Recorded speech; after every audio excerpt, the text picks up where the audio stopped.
यह सुन यहूदियों ने उससे कहा, क्या हम ठीक नहीं कहते कि तू सामरी है और तुझे में दुष्टात्मा है? यीशु ने उत्तर दिया, मुझ में दुष्टात्मा नहीं, परंतु मैं अपने पिता का आदर करता हूँ और तुम मेरा निरादर करते हो।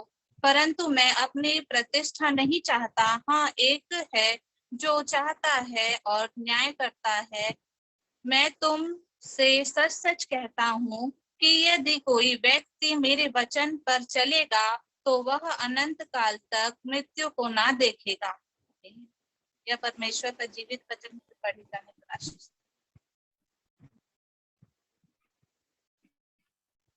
अब जिया जी को अवसर होगा आज के वचन। आप सबों को एक बार फिर से जय मसीह की, प्रभु यीशु मसीह के नाम में प्रेम नमस्कार। और मैं बहुत ही आनंदित हूँ फिर से कि आप सबों के साथ मैं मिलकर प्रभु की स्तुति बड़ाई प्रशंसा करने पाया। हम सब प्रभु के नाम से एक साथ हम इकट्ठा होते हैं। मैं परमेश्वर पिता का धन्यवाद देता हूँ और मैं आशा करता हूँ कि इन समयों में, खासतौर पे जब ये समय हम जिन समयों में भी हम जी रहे हैं, बहुत ही जरूरी है कि हम प्रभु के निकट उसकी उपस्थिति में हम बैठें। क्योंकि एक वचन जो मैंने तैयारी नहीं की थी, लेकिन जो वचन मुझे याद आ रहा है मैं उसको जरूर आपके सामने पढ़ना चाहूंगा, क्योंकि ये परमेश्वर पिता के वचन के अनुसार है कि हम जो यहाँ पे मिल रहे हैं। और वो पाया जाता है इब्रानियों उसका 10वां अध्याय और उसका 25वां वचन, है ना। यहाँ पे ऐसा लिखा हुआ है, मैं पढ़ लूंगा। इब्रानियों 10 का 25, और एक दूसरे के साथ इकट्ठा होना ना छोड़ें जैसे कि कितनों की रीति है, पर एक दूसरे को समझाते रहें, और जो जो उस दिन को निकट आते देखो त्यों त्यों और भी अधिक यह किया करो, है ना। यहाँ पे जो बात हम देखते हैं कि परमेश्वर पिता का वचन ऐसा कहता है कि जो जो उस दिन को निकट आते देखो त्यों त्यों और भी अधिक यह किया करो। तो अब कौन सा दिन निकट आ रहा है हम सब जानते हैं, या फिर हम सोच रहे हैं। लेकिन एक तो प्रभु यीशु मसीह के दूसरे आगमन के विषय में यहाँ पे लिखा है कि यीशु का जब दूसरा आगमन होने वाला है, तब तुम बहुत ही जरूरी है। माफी चाहता हूँ, थोड़ा सा डिस्टर्बेंस।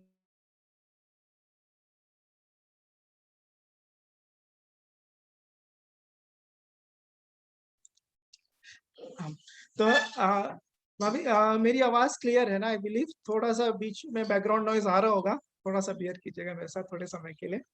तो यहाँ पे लिखा है कि हम यीशु मसीह का आगमन जो निकट है उसकी तैयारी के लिए वो बोल रहा है कि हम सब एक साथ इकट्ठा होने हो, और जितना होता है उससे और भी ज्यादा हम बढ़ के इकट्ठा हो, है ना। यहाँ पे वो ऐसा कह रहे हैं। लेकिन एक और दिन है, हो सकता है उस दिन से पहले वो दिन आ जाए, है ना। यीशु मसीह के दिन के आने से पहले एक और जो बहुत ही महत्वपूर्ण दिन है, और शायद इन दिनों में, पिछले दिनों सोफिया एक विषय का प्रचार कर रही थी, परमेश्वर का भय, है ना। हम और फिर उसके बाद हम सब जानते हैं बहुत सारे भय के विषय में। तो यदि लेकिन एक हम कैलकुलेशन किया जाए या एक इवैल्यूएशन कोई करे कि एक कौन सा भय है जो एक व्यक्ति के जीवन में सबसे ज्यादा होता है ना। क्योंकि छोटे बच्चे लोग का भय होता है कि मम्मी पापा से मार या डांटना पड़ जाए कुछ गलती हो तो, है ना। जब थोड़े बड़े होते हैं तो फिर टीचर्स का डर होता है ना, डर या भय हम जो भी शब्द बोलते हैं। फिर बड़े होते हैं तो टीचर और वैसे वाला भय तो नहीं होता, लेकिन और दूसरा जीवन में परेशानियों का भय, है ना। कुछ चाहे आर्थिक समस्या आ जाए, कोई शारीरिक समस्या आ जाए, है ना। समाज में हमारा जो रेपुटेशन है उसके जाने का भय होता है। विभिन्न प्रकार के भय से ना, जो हमारा जो मनुष्य का जो जीवन है, वो हम उन भयों से हम पार होते रहते हैं, है ना। हर स्टेज का, लाइफ का हर स्टेज में किसी ना किसी चीज का भय होता है। लेकिन एक जो भय है जिससे मैंने सीखा, और खास तौर पे इन दिनों में जो सबसे बड़ा भय है ना, कोविड के समयों में हम जब देख रहे हैं, वो है मृत्यु का भय, है ना। आप सभी शायद मेरे साथ अग्री करेंगे कि जब भी थोड़ा सा भी बात होती है, जब तक प्राण की बात नहीं आए तब तक शायद उसको हम उतना सीरियसली उन चीजों को शायद हम नहीं ले पाते हैं। क्योंकि जब बोलते हैं ना कि एक कहावत भी बोलते हैं, मरता क्या ना करता, जब मरने पे जब बात आती है तब फिर व्यक्ति, क्योंकि वो बहुत ही फिर सबसे बड़ा, क्योंकि उसके बाद जो है जैसे संसारिक रीति में समझा जाता है कि उसके बाद अब सब चीजें समाप्त हो जाती है, उसके बाद फिर हमारे पास अवसर नहीं बचता है ना, क्योंकि हम परमेश्वर पिता के वचन से ही जानते हैं कि जब तक हम जीवित हैं तब तक हम, है ना, जिस भी चीज की हम तैयारी कर रहे हैं, क्योंकि हम जानते हैं कि हमारी आत्मा जो है वो अमर है, वो अनंत काल तक के लिए रहेगी, लेकिन जो शरीर है उसको एक दिन नाश होना जरूरी है। हम सब जानते हैं कि हमारा शरीर में मृत्यु आनी है, क्योंकि वचन में लिखा हुआ है, शायद 10 के 28 में लिखा है शायद, है ना, या एक वचन है यहाँ पे लिखा है कि इब्रानियों में लिखा हुआ है कि हर एक का मृत्यु और न्याय होना निश्चित है, हर सबके लिए नियुक्त है, ऐसे लिखा है वो चीज। It is appointed for a man to die and to face the judgement. सबके लिए न्याय का दिन, मृत्यु और उसके बाद न्याय सबके लिए निर्धारित है, नियुक्त है। तो लेकिन एक जो विषय है, और जब भय जब रहता है ना, एक जब हम जो भी हम काम कर रहे होते हैं, एक हम होता है कि हम अच्छे माइंड से काम कर रहे हैं, बिना भय के काम करना होता है, और एक भय के अंदर में रह के काम करना होता है। तो कई बार हम सोचते हैं कि भय हमेशा नकारात्मक होता है ना। हमारे ऑफिस में जो काउंसलर है, जो हमको साइकोलॉजिकली जो काउंसल करती हैं, तो जो फियर के लिए वो बोलती है कि हमेशा जो भय होता है वो आपके लिए नेगेटिव नहीं है। जब तक आपको भय नहीं होगा तब तक आप फिर सुबह उठेंगे नहीं, है ना। जब तक आपके पास भय नहीं होगा, आप सुबह अपने स्कूल जाने के लिए तैयारी नहीं करेंगे, क्योंकि यदि हम नहीं करेंगे तो उसका एक परिणाम है ना। सुबह उठ के नहीं गए, ऑफिस नहीं गए तो उसका परिणाम है, स्कूल नहीं गए तो परिणाम है, सब चीजों का। तो हर एक भय नकारात्मक नहीं होता, लेकिन भय के कारण हम कर क्या रहे, what we react to that, है ना। हम उसमें भय आया या किसी चीज के लिए हमको पता चला कि हमको इस चीज के लिए कुछ करना है, नहीं तो उसके परिणाम बुरे होंगे, तो अब उसके लिए हम काम करेंगे।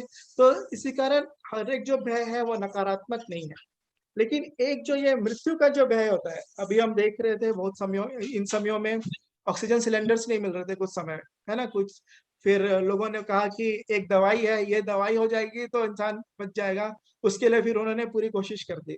तो वो जो मृत्यु का भय था, तो उन व्यक्ति ने पूरा अपना धन संपत्ति, जो 5,000 नहीं मालूम, मुझे नहीं पता कितने का, 5 का 50,000 करने लग गए लोग उसको होर्डिंग करने लग गए। सिलेंडर मुश्किल से पैसे में जो भी है, मैं ये कह रहा हूँ। तो एक भय तो एक व्यक्ति को गलत काम करने के लिए नवे कि वो उसके लिए ज्यादा कीमत देने के लिए तैयार हो गया, उसी का मृत्यु का भय का फिर एक दूसरा व्यक्ति फायदा उठा रहा है, जिसके पास वो दवाई है वो उसको होल्ड कर रहा है, उसको ज्यादा कीमत पे बेच रहा है। तो ये एक जो भय का फायदा उठाना भी है ना। और यही जो भय का जो फायदा उठाना भी होता है। तो इसी कारण मैं ये नहीं कहूंगा कि हमारे जीवन में किसी चीज का भय नहीं होना चाहिए, लेकिन भय के साथ आप उसका रिएक्शन क्या कर रहे हो, आपका प्रतिक्रिया क्या हो रही है। वचन में बहुत सारे एग्जाम्पल है, शुरू से आप देखेंगे परमेश्वर पिता हमारे न्यायी हैं, है ना। परमेश्वर पिता ने जब आदम और हवा को वहां पे अदन की वाटिका में रखा, परमेश्वर पिता चाहते थे कि वो बहुत सारे लोग कुछ भी कह सकते हैं, वहां पे पेड़ ही नहीं रखते वहां पे, या यदि उन्होंने उनको आज्ञा दी थी उस भले और बुरे के ज्ञान के फल का, तो उनके हाथ को रेस्ट्रिक्ट कर देते, वो खाए ही ना, है ना। चारों तरफ बाड़ा उस समय वहां पे लगा देते, जो भी लोग अपने हिसाब से कुछ भी कह सकते हैं। लेकिन परमेश्वर पिता जो है, जो कि न्यायी परमेश्वर है, क्योंकि उनको उनका जो मकसद है हमको इस पृथ्वी पे रखने का, जो मनुष्य जाति को बनाने का, वो यही है कि जो लूसीफर, जो शैतान है ना, जिसने आज्ञा नहीं मानी, जो गिराया गया, उसको हम पराजित करें हमारे जीवन से।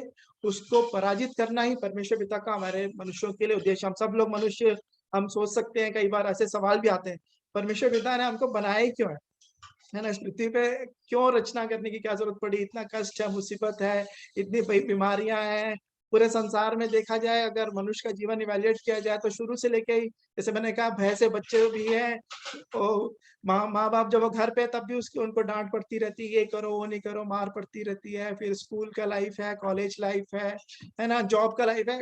मनुष्य हमेशा किसी न किसी एकदम मुश्किल कठिन परिस्थितियों से होकर गुजरता ही जाता रहता है। तो फिर क्यों फिर परमेश्वर पिता को बनाने की आवश्यकता ही नहीं होनी चाहिए, ऐसा भी हमारा विचार आ सकता है ना। लेकिन ये सारी जो बातें हैं, इसका जो सोर्स है ऐसे विचारों का, सोर्स ही वो भय है, उसका स्रोत ही ये भय है कि नुकसान हो जाएगा, है ना।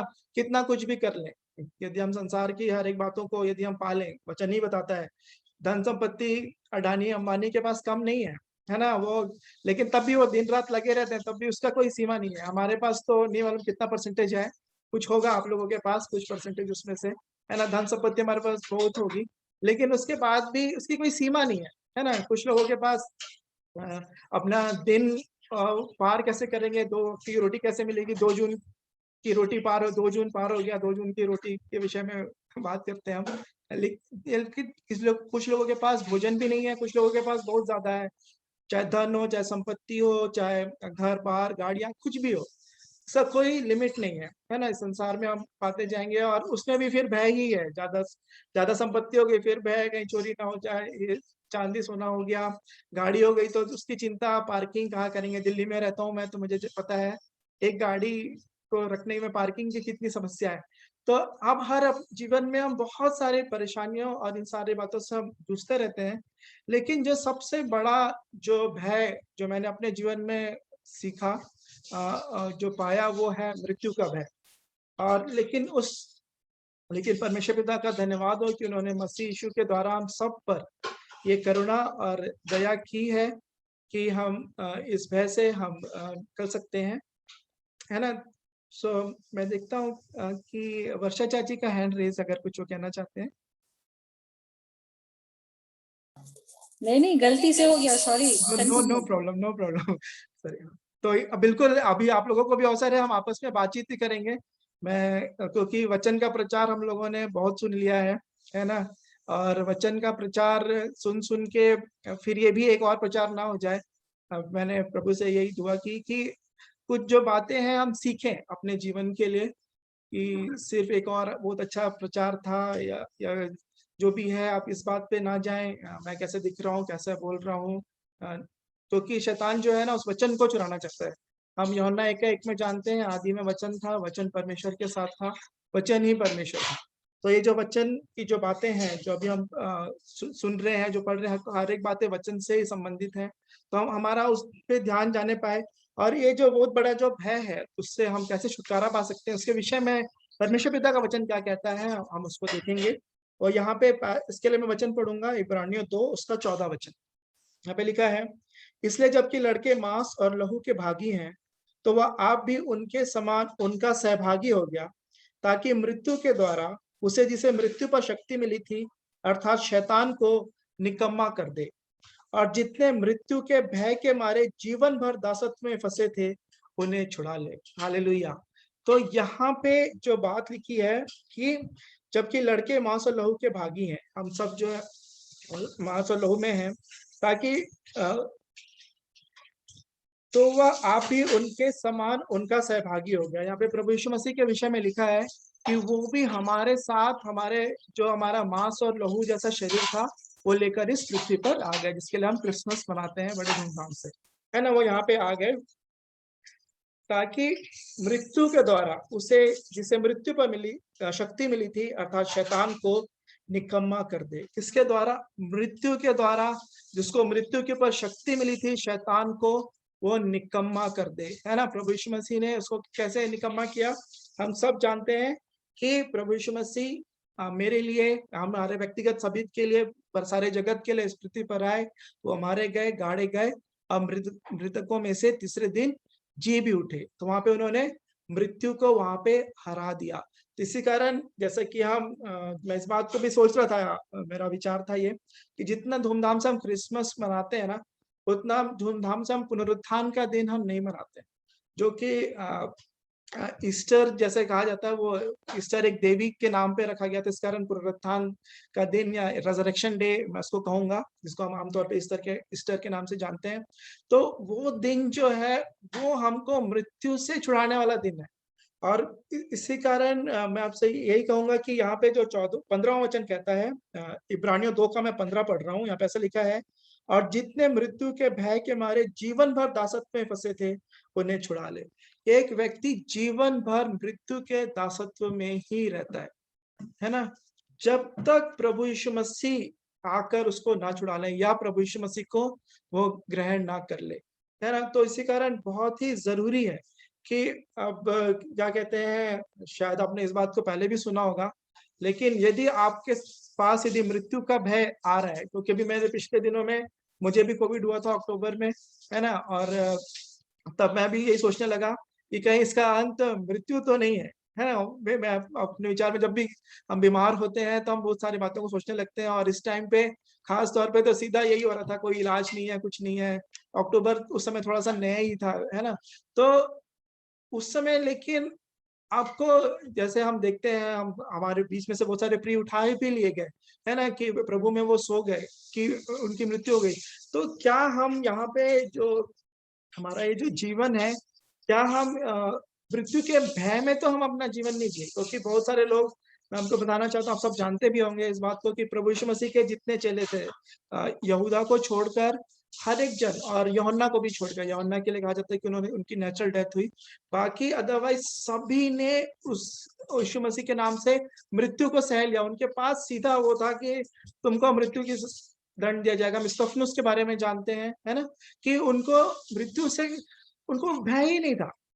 इनफैक्ट वहां पे एक जगह लिखा है, आप यहाँ पढ़ेंगे, मैं प्रेरितों के काम पढ़ रहा था, तो वहां पे ऐसा लिखा कि उन लोग इस बात से आनंदित थे कि प्रभु यीशु मसीह के नाम के कारण उनकी थोड़े उनके ऊपर ताड़ना पड़ी, उनको जेल खाने में डाला गया, थोड़ी उनको कोड़े पड़े, तो इस बात से वो आनंदित हो रहे थे कि उसके कारण हमारा सताव हो रहा है।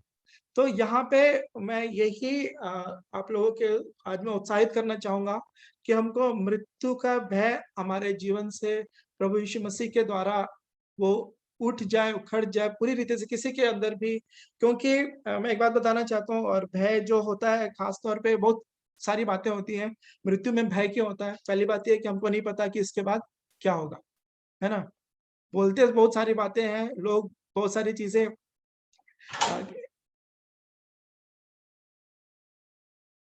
कि वचन की बातें हैं, बहुत सारी चीजें बोलते रहते हैं, लेकिन कई बार फिर भी एक ना डाउट रहता है, क्या होगा क्या, कैसे? किसी ने तो कोई देख जाके आके बताया तो नहीं, लेकिन मैं आपको बताना चाहता हूँ, एक ने जाके आके बताया भी था, है ना। प्रभु यीशु मसीह जब मुर्दों में से जी उठे, तब वो आए, और जब तीसरे दिन जब वो जी उठे, उसके बाद 40 दिन तक लोगों को दिखाई दिए थे वो, 40 दिन तक, और 500 से ज्यादा लोगों को, और हर विभिन्न प्रकार के लोगों को प्रभु यीशु मसीह दिखाई दिए थे। तो इसी कारण मेरे प्रियो, हमको सच में जो पुनरुत्थान है उस पे विश्वास करना बहुत जरूरी है। क्योंकि जब मैं इन वचनों को मैं तैयारी कर रहा था, हालांकि मैंने बहुत सारे लिखे हैं और वचन कुछ दूसरे खुल रहे हैं, लेकिन मैं प्रभु का धन्यवाद देता हूँ कि जो हमारी आवश्यकता है हम सबके लिए प्रभु सहायता करे। क्योंकि जिस वचन का भाग हमने शुरुआत में पढ़ा था, यूहन्ना 8 का 48 से 51, यहाँ पे जो अंतिम बात जो प्रभु यीशु मसीह ने कही 51 वचन में पढ़ लूंगा, मैं तुमसे सच सच कहता हूँ कि यदि कोई व्यक्ति मेरे वचन पर चलेगा तो वह अनंत काल तक मृत्यु को ना देखेगा, है ना। ये एक वायदा प्रभु यीशु मसीह ने दिया है, और उसके लिए जो शर्त है वो है, जो मेरे वचन पर चलेगा। और वो सरप्राइज था, सोफिया ने कहा कि अब आपको वचन बोलना है जो याद है। प्रभु ने मेरी सहायता की, जो रिया ने बोला मैं उसको सोच रहा था, भजन संहिता 103 का 1 और 2 मैं बोलूंगा, लेकिन जैसे उसने बोला तो फिर प्रभु ने इस वचन को मुझे याद दिलाया कि तेरा वचन मेरे पाँव के लिए दीपक और मेरे मार्ग के लिए उजियाला है ना। हम सब जानते हैं भजन संहिता 119 का 105। तो क्या सच में उनका वचन आपके और मेरे पाँव के लिए दीपक? तो मैंने इसको जैसे सीखा, शायद मैंने शेयर भी किया या नहीं आप लोगों के सामने, कि पाँव के लिए दीपक मतलब एक कदम उठाने के लिए भी परमेश्वर पिता का वचन चाहिए, और मेरे मार्ग के लिए उजाला, जो मेरी पूरी जीवन की जो यात्रा है ना। हमको नहीं पता किसी का कितने समय का है ना। परमेश्वर पिता ने सबके लिए समय ठहराया है, कोई भी हम उसमें हम आगे पीछे कुछ नहीं बढ़ा सकते ना। तुम में से ऐसा कौन है जो चिंता करके अपने आयु में एक घड़ी भी बढ़ा सकता है? ऐसा परमेश्वर पिता का वचन कहता है। तो यहाँ पे हमारे पास जो परमेश्वर पिता का जो एक बात जो स्पष्ट प्रभु यीशु मसीह कह रहे हैं, मैं तुमसे सच सच कहता हूँ कि यदि कोई व्यक्ति मेरे वचन पर चलेगा तो वह अनंत काल तक मृत्यु को ना दिखेगा। तो एक और वचन जो मैं बार बार जब भी मैं वचन कहता हूँ तो वो मुझे याद आता है, वो है यूहन्ना 1 का 1। वो कहता है, आदि में वचन था, वचन परमेश्वर के साथ था और वचन ही परमेश्वर था। तो यहाँ पे हमको इसका मतलब यदि वचन पे हम चल रहे हैं, हमारा एक कदम लेने के लिए भी हमारे लिए वचन पे इस्तेमाल कर रहे हैं, और पूरे जीवन के बड़े बड़े निर्णय लेने के लिए भी यदि हम वचन का जब हम इस्तेमाल कर रहे हैं, तो ये हमारे लिए उसके लिए एक वायदा है कि वह अनंत काल तक मृत्यु को ना देखेगा। और मेरे प्रियो, मृत्यु जो शब्द है, यदि शारीरिक मृत्यु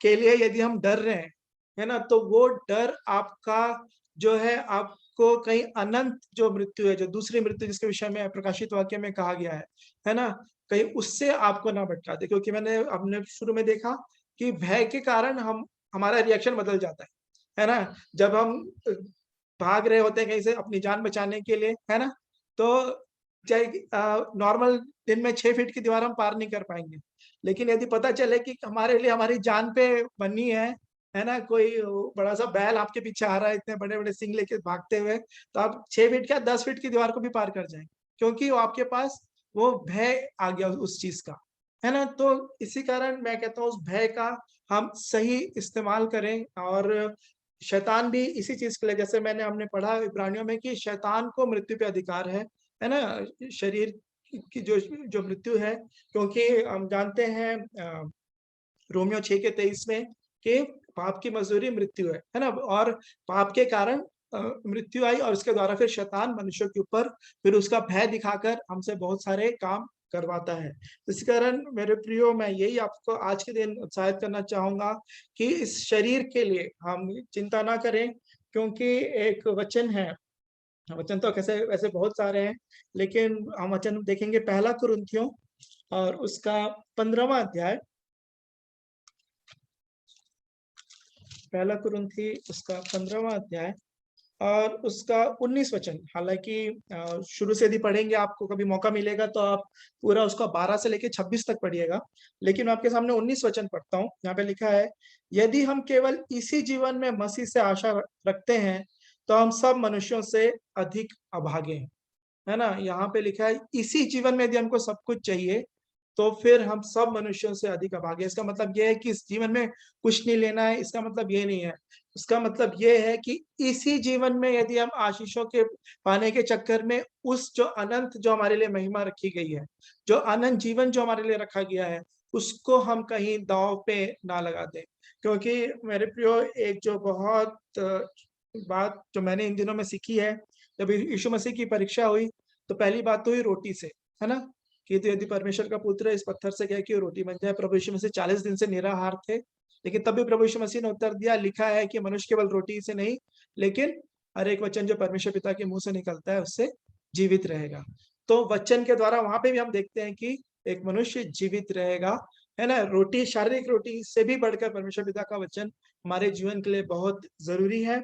और फिर उसके बाद दूसरी जो बात थी, उसने उनको वहां पे किसी ऊंचे स्थान पे ले जाकर जगत का सारा विभव दिखाया, धन संपत्ति सब चीजें उनको दिखा दी, है ना, प्रभु यीशु मसीह को। और सिर्फ ये कहा तो मुझे दंडवत कर तो ये सब तुम्हारा हो जाएगा।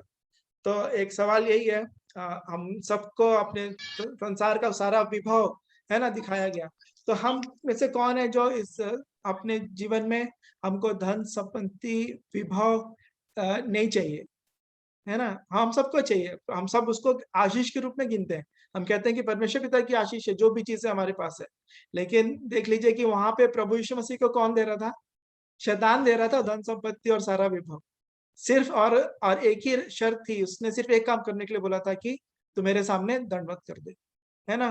तो हमको सच में इस बात को देखना है कि हम सिर्फ इन्हीं, तो यहीं पे प्रभु यीशु मसीह ये बात मैं यहाँ से और अच्छे से समझ सकते हैं। 1 कुरिन्थियों 12 का 19 वचन की इसी जीवन में पाने के लिए कहीं हम उसके सामने, शैतान के सामने अपने सर तो नहीं झुका रहे, है ना। तो प्रभु सहायता करे इस बात में भी।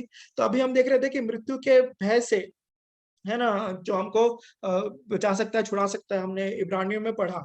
और एक और वचन पढ़ेंगे 1 कुरिन्थियों 12 का ही 26 वचन, सबसे अंतिम बैरी जो नष्ट किया जाएगा वह मृत्यु है। मृत्यु जो है हमारा बैरी है, कि हम जो भी काम कर सकते हैं प्रभु के लिए भी, जो हम काम कर सकते हैं इस पृथ्वी पे हमारे मृत्यु से पहले ही कर सकते हैं, है ना। हम मृत्यु के बाद, शारीरिक मृत्यु के बाद हम उन कामों को अब नहीं कर सकते जो हम करते थे, क्योंकि लाजर और धनवान के विषय में देखते हैं कि लाजर और धनवान इब्राहिम से विनती करता है कि मुझे मौका दीजिए कि मैं अपने भाइयों को जाके किसी को भेजिए कि सुसमाचार प्रचार करें या कुछ उनकी सहायता करें। जो भी सुसमाचार प्रचार कार्य किसी की सहायता करना है, उस आग से झपट के बचाने का काम हम मृत्यु से पहले ही कर सकते हैं, है ना। तो प्रभु हम सबकी सहायता करे कि ये जो समय हमको जो मिला है, है ना, भजन संहिता में लिखा है कि मुझे मेरे दिन गिनने की समझ दे ताकि मैं समझदार हो जाऊं, है ना, बुद्धिमान हो जाऊं, है ना। क्योंकि हम सबको पता है कि हमारा जो ये पृथ्वी का जीवन है, परमेश्वर पिता के वचन में हमने देखा 120 वर्ष ठहरा दिया गया है। भजन संहिता में लिखा है 70 वर्ष, एक व्यक्ति की आयु 70 वर्ष तो होती है, चाहे बल कारण 80 भी हो जाए। तो परिस्थितियों का देखकर, पोल्यूशन देखकर, हेल्थ वाइज जो भी कारण है, हमारी जो देह है, इवन यदि 930 साल, जैसे सबसे लंबा व्यक्ति जो था मथुशेला, है ना, सबसे लंबा 969 वर्ष जो जीवित रहा, है ना, किसी ह्यूमन का 969 के बाद लिमिट नहीं है ना। हम सभी जानते हैं जितने भी हैं, एक समय आता है कि भैया बहुत बस हो गया, है ना, हो गया। समटाइम्स हम वी थिंक लाइक दैट ना, कि थक जाते हैं इस जीवन में, क्योंकि हम जानते हैं कष्ट है, भय है, बहुत सारी बातें हैं। लेकिन मैं यही बताना चाह रहा हूँ कि हमारा जीवन एक सीमित समय है। तो प्रभु हम सबकी सहायता करे कि इस समय में जो मृत्यु है, इस मृत्यु जो पहली जो मृत्यु है, शारीरिक मृत्यु का, वो भय बिल्कुल रीति से खत्म हो जाए। हालांकि उस दूसरी मृत्यु के विषय में अब हम सावधान हो जाएं और प्रभु यीशु मसीह के द्वारा उस जीवन को हम पाने पाए। क्योंकि मैं अब समाप्त करूंगा, समय ज्यादा हो रहा है और बहुत सारे वचन हैं।